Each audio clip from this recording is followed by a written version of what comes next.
Discuss करना है, overview देना है, उसके बाद फिर मैं आगे चलूँगा इंशाल्लाह ताला। जी बिस्मिल्लाहिर्रहमानिर्रहीम।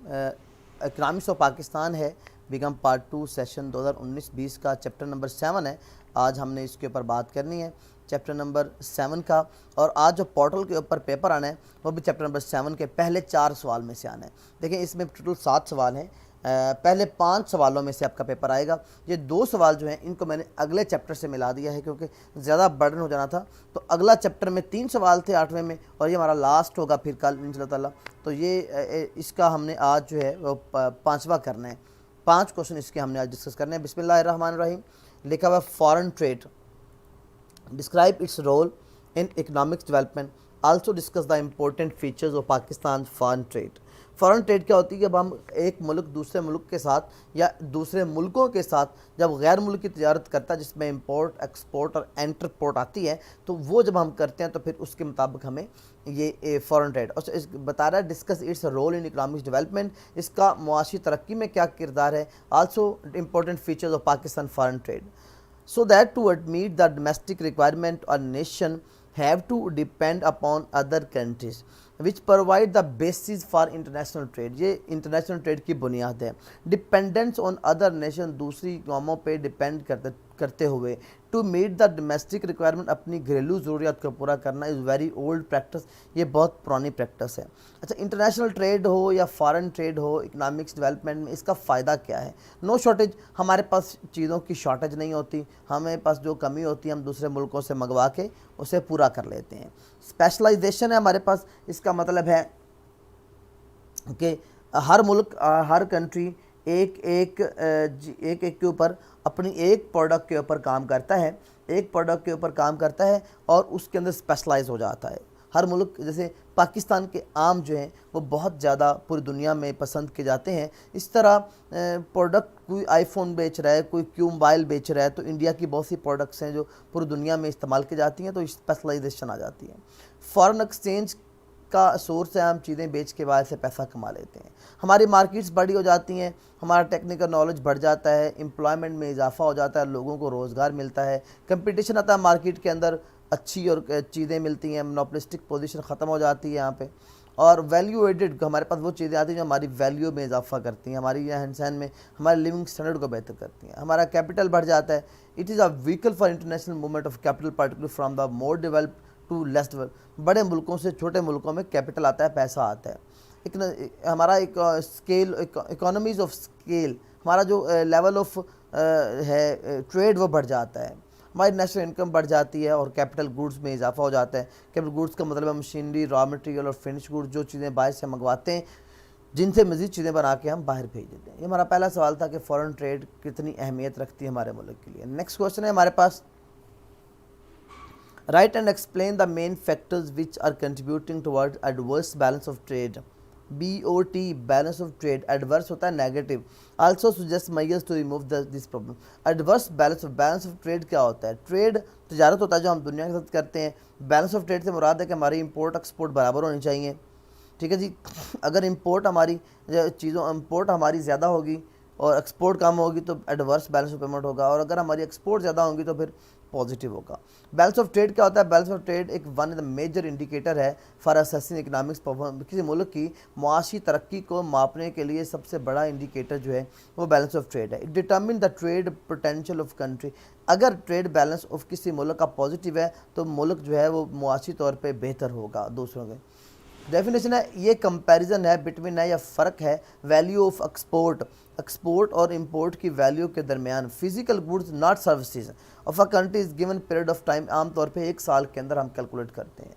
टाइप्स क्या है इसकी? एक नेगेटिव, पॉजिटिव, फेवरेबल, इसको सरप्लस भी कहते हैं, नेगेटिव को अनफेवरेबल और एडवर्स कहते हैं। फ़र्क क्या है इसका? जब एक्सपोर्ट किसी मुल्क की ज़्यादा होंगी इंपोर्ट से तो ये फेवरेबल होगा, और जब कभी एक्सपोर्ट कम होंगी इंपोर्ट ज़्यादा होंगी तो ये अनफेवरेबल होगा। एडवर्स बैलेंस ऑफ पेमेंट यानी कि अनफेवरेबल की वजूहात क्या हैं? हम एक्सपोर्ट कम करते हैं, ये सबसे बड़ी वजह है। फिर हम कंज्यूमर गुड्स इंपोर्ट करते हैं। अगर हमने इंपोर्ट करना भी है तो हमें कैपिटल गुड्स को इंपोर्ट करना चाहिए जिससे हम चीज़ें बना के पूरी दुनिया को एक्सपोर्ट कर सकें। लेकिन हमारे पास सब्सटीट्यूट नहीं है, जो बाहर से चीज़ें मंगवाते हैं फिर मंगवानी पड़ती हैं। और हम जैसे मेडिसन है, बहुत सी चीज़ें हैं जिसका हमारे पास सब्सटीट्यूट नहीं है, हम बाहर से मंगवाते हैं तो उसे हमें पे करना पड़ता है, फिर हमारा फॉरेन एक्सचेंज कम हो जाता है। ट्रेड से रिस्ट्रिक्शन, हमारी बहुत से मुल्कों ने हमारी कंट्रीज़ के एक्सपोर्ट के ऊपर रिस्ट्रिक्शन लगाई हुई, तो हम उसको एक्सपोर्ट नहीं कर पाते। इंक्रीज इन ऑयल प्राइसेस, तेल की कीमतें जब बढ़ती हैं तो हमारा BOT डिस्टर्ब हो जाता है। सोशल फैक्टर भी बहुत डिपेंड करते हैं, हमारी आदत है हम खर्च करते हैं, और खर्च अगर ना करें, हम बाहर पैसा भेजें तो फिर हमारे लिए अगर हम खर्च ना करें, उससे इन्वेस्टमेंट करें तो हम ज़्यादा बेहतर हो सकते हैं। डिफेंस स्पेंडिंग, अक्सर हमारे ममालिक की सबसे बड़ी प्रॉब्लम यह है कि हम अपने पैसा अपने डिफेंस पे खर्च करते हैं। पाकिस्तान इंडिया की जंग कश्मीर के मुद्दे पे है, तो कश्मीर का मामला जो बड़ा बर्निंग क्वेश्चन है हमारे लिए, तो इसलिए हमें अपना बहुत सा पैसा डिफेंस के ऊपर खर्च करना पड़ता है। एक्सपोर्ट ऑफ रॉ मटेरियल को हम एक्सपोर्ट करते हैं और फिनिश गुड को इम्पोर्ट करते हैं। ये बहुत बड़ी वजह है कि सस्ती चीज़ें देते हैं और महंगी चीज़ें लेते हैं। हमें करेंसी की वैल्यू भी बहुत डिपेंड करती है इस मामले के ऊपर। लो क्वालिटी पर हमारी क्वालिटी प्रोडक्ट्स जो हैं वो लो क्वालिटी होती हैं, लोग लेते नहीं हैं, हम एक्सपोर्ट नहीं कर पाते। हमारी प्रोडक्शन कम है क्योंकि हमारी मशीनरी नहीं है, हमारे पास उस कैपिटल गुड्स नहीं से हम चीज़ें पैदा करके बाहर भेज सकें। हमारी इंपोर्ट्स ज़्यादा होती हैं, डे टू डे बढ़ रही हैं, जिसकी वजह से मेरा फॉरेन एक्सचेंज बाहर चला जाता है। इन्फ्लेशन बहुत ज़्यादा इफेक्ट करती है। अगर किसी मुल्क में इन्फ्लेशन है तो कीमतें ज़्यादा हो जाती हैं, तो लोग उसको लेते नहीं। फिर मिसाल के तौर पे हमारे मुल्क में इन्फ्लेशन हो, हमारी चीज़ें महंगी हो जाएंगी, तो दुनिया के अंदर चीज़ें सस्ती होंगी, तो हमारी चीज़ कौन लेगा। फिर हाई पॉपुलेशन ग्रोथ है, हमारी पॉपुलेशन का इजाफा भी हमें जो है वो इस बात का इजाफा कि हम सारी चीज़ें यहाँ अपने पास खर्च कर लेते हैं, बाहर भेजते नहीं, एक्सपोर्ट करते नहीं, तो फिर हमारे पास फॉरेन एक्सचेंज नहीं आता। रेमेडीज़ क्या हैं? हमें अपने पेट्रोल के इस्तेमाल को कम करना होगा, गवर्नमेंट को इस मामले में इंटरेस्ट लेना होगा, बॉडीज़ बनानी होगी, स्पेशल स्कीमें जारी करना होगी। गवर्नमेंट को चाहिए वो स्पेशल स्कीम जारी करे एक्सपोर्टर्स के लिए, ताकि वो अपने एक्सपोर्ट को बेहतर कर सकें। सनती डेवलपमेंट करना होगा, सनतें बनानी होगी ताकि मैक्सिमम चीज़ें पैदा करके हम एक्सपोर्ट कर सकें। प्रोडक्शन में इजाफा करना होगा। In order to improve BOT, country should increase production. Exporters को इंसेंटिव देने होंगे और अपनी इकॉनमी को डाइवर्सिफिकेट करना होगा हमें। ठीक है जी, बहुत सी चीज़ों को इकॉनमी के अंदर लॉट ऑफ आइटम्स को पैदा करना होगा। हमें तजारती मुआहदे करने होंगे दुनिया के साथ, हमें एक्सपोर्ट को बढ़ाना होगा, मार्केट्स को बड़ा करना होगा, इंपोर्ट्स को कम करना होगा। क्वेश्चन नंबर 3 है, write and explain the main factors which are contributing toward adverse balance of payment, also just measures of. सब वो था बैलेंस ऑफ ट्रेड, अब आ गया balance of payment. Balance of payment भी बैलेंस ऑफ ट्रेड की वजह से ही होता है। बैलेंस ऑफ पेमेंट क्या होता है? इसका मतलब है जब हमारी इंडिकेटर है एक मुआशी तरक्की को जांचने के लिए। अगर एक मुल्क ये किसी मुल्क की सेम वही डेफिनेशन है, वही पैटर्न है, वही सवाल है, इस जो हम इंपोर्ट करते हैं उसके मुकाबले जो पेमेंट करते हैं वो हमारा बैलेंस ऑफ पेमेंट होता है। अच्छा जी, फेवरेबल अनफेवरेबल। फेवरेबल से मुराद है कि अगर हमारी रिसीट ज़्यादा है, रिसीट से मुराद हमारी एक्सपोर्ट ज़्यादा है, उससे वही सवाल है, तो फिर हमारा वो फेवरेबल है। और अगर हमारी पेमेंट ज़्यादा है तो अनफेवरेबल है। काजिज़ क्या है? ऑयल प्राइसेस, इन्फ्लेशन का असर होता है, एक्सपोर्ट काम होती हैं, कंज्यूमर गुड्स इंपोर्ट करते, सेम वही सवाल है पिछले वाला। Quality goods, social factor, primary products को एक्सपोर्ट करते हैं, रिस्ट्रिक्शन है डेवलपिंग कंट्रीज़ के अंदर हमारा, defence spending, freight rate rising, जहाज़ों के किराए जब बढ़ जाते हैं तो वो भी हमें चीज़ें महंगी हो जाती हैं। सब्सटीट्यूट नहीं है हमारे पास, हमारी प्रोडक्शन ग्रोथ स्लो है, करेंसी वैल्यू हमारी डिपेंड करती है, इंपोर्ट में इजाफा हो रहा है आजकल।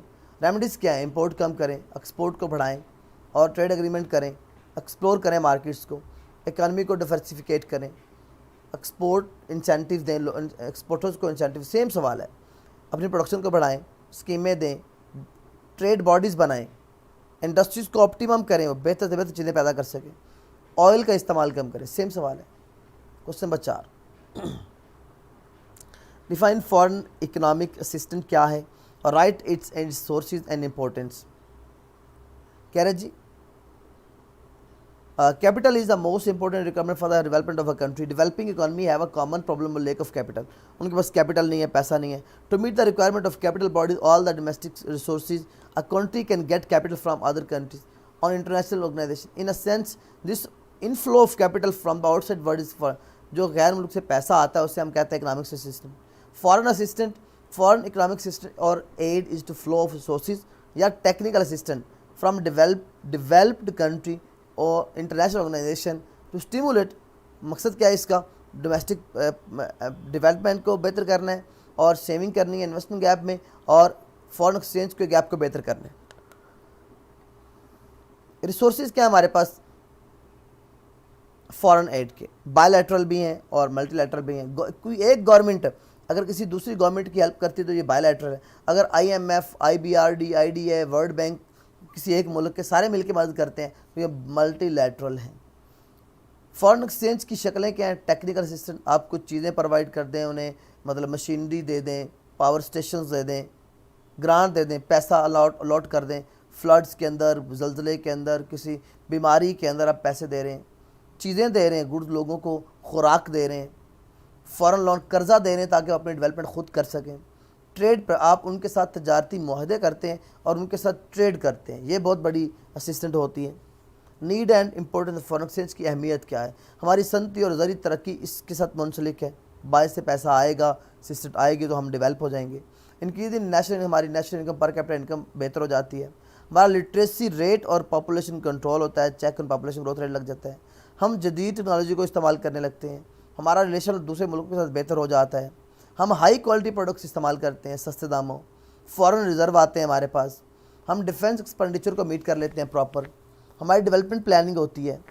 हम अपने इंफ्रास्ट्रक्चर एम्प्लॉयमेंट लोगों को रोज़गार मिलता है। हम अपने इंफ्रास्ट्रक्चर को डेवलप कर लेते हैं, बेटर लोगों का लिविंग स्टैंडर्ड बेहतर हो जाता है। नेचुरल क्लाइमेट हमारा को मीट करने में मदद मिलती है। इसके अंदर नेचुरल क्लाइमेट बेहतर हो जाता है हमारा। To improve balance of payment, हम अपना बैलेंस ऑफ पेमेंट बेहतर कर लेते हैं, प्रोडक्शन में इजाफा हो जाता है। ओवरकम सेविंग क्रॉप गैप, हमारा सेविंग गैप है वो ख़त्म हो जाता है। ड्रॉबैक्स क्या हैं?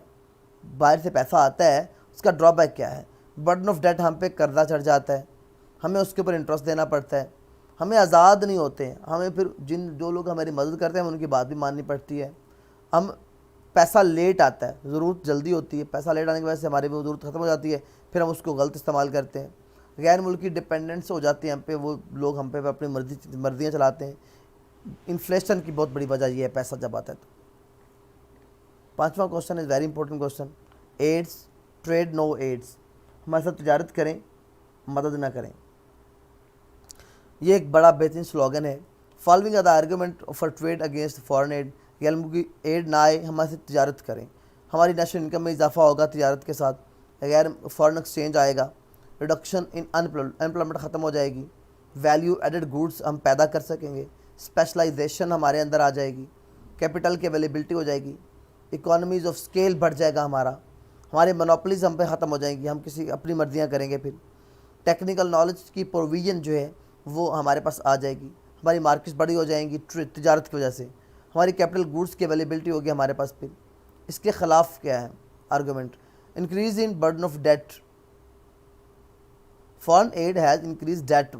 फॉरेन एड के ख़िलाफ़ लोग के क्यों हमें ट्रेड करनी चाहिए, फॉरेन एड नहीं लेनी चाहिए। हम डेट बढ़ जाता है, सेम वही पिछले वाला point, payment of interest, danger of freedom, delay in receipt of aids, foreign dependence, cause of inflation. आगे कंक्लूजन रिमार्क्स। ये 5 क्वेश्चन हैं, बड़े आसान क्वेश्चन है। इसके ऊपर हमारा आज का टेस्ट होगा, इंशाल्लाह ताला उसको आप अटैम्प्ट कीजिएगा। इसके बाद कल लास्ट टेस्ट होगा और उसके बाद फिर अब फ्राइडे वाले दिन आपके पास लास्ट डे होगा। पूरे 8 के 8 चैप्टर्स में से 100 MCQs का एक टेस्ट मैं आपको दूंगा जो कि फ्राइडे को होगा। हमारा इकनॉमिक्स ऑफ पाकिस्तान ख़त्म हो जाएगा फ्राइडे वाले दिन और उसके बाद हम इंशाल्लाह ताला ईद के फ़ौरन बाद जब छुट्टियां ख़त्म होगी तो हम टेक्स्ट को शुरू करेंगे इंशाल्लाह ताला।